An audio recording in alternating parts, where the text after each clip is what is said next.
bail is denied today for an Abingdon man charged in a chase, which left 2 Harford County Sheriff's deputies injured. WMAR 2 News Jeff Hager has details tonight of the incident. A Harford County Sheriff's deputy first stopped the vehicle here along Interstate 95, but then the man behind the wheel took off, dragging the deputy for a short distance, embarking on what would prove to be a 7-mile chase.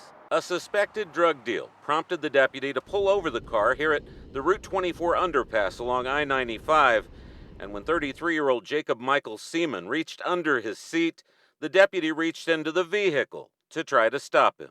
DFC Austin Gentry at that point reached for the driver to prevent him from either obtaining a weapon or destroying evidence, not knowing what his intention was.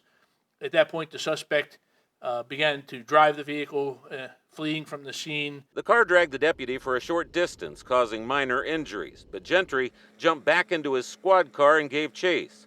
Police say Seaman turned off on Mountain Road and again on Old Joppa Road before approaching Whitaker Mill Road, where deputies and state troopers were both waiting for him with a spike strip across the road. The suspect attempted to avoid the stop strip and drove directly at our deputy, striking him, throwing him.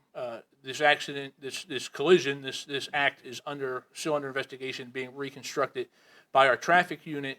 But what I am told is that he was thrown 15 to 20 feet. Senior Deputy J. Nate Garris suffered a pair of fractures to one leg and was later airlifted to the Shock Trauma Center.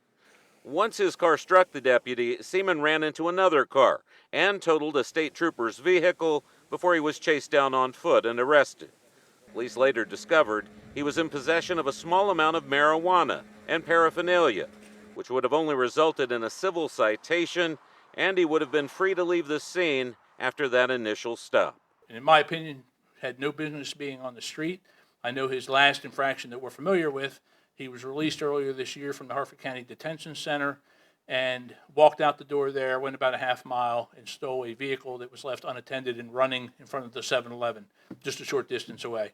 That case was still pending. It's been postponed due to COVID. After his arrest, Seaman told investigators that he made a run for it because he thought there was an outstanding warrant for his arrest, which proved to be not the case. Reporting in Harford County, Jeff Hager, WMAR 2 News.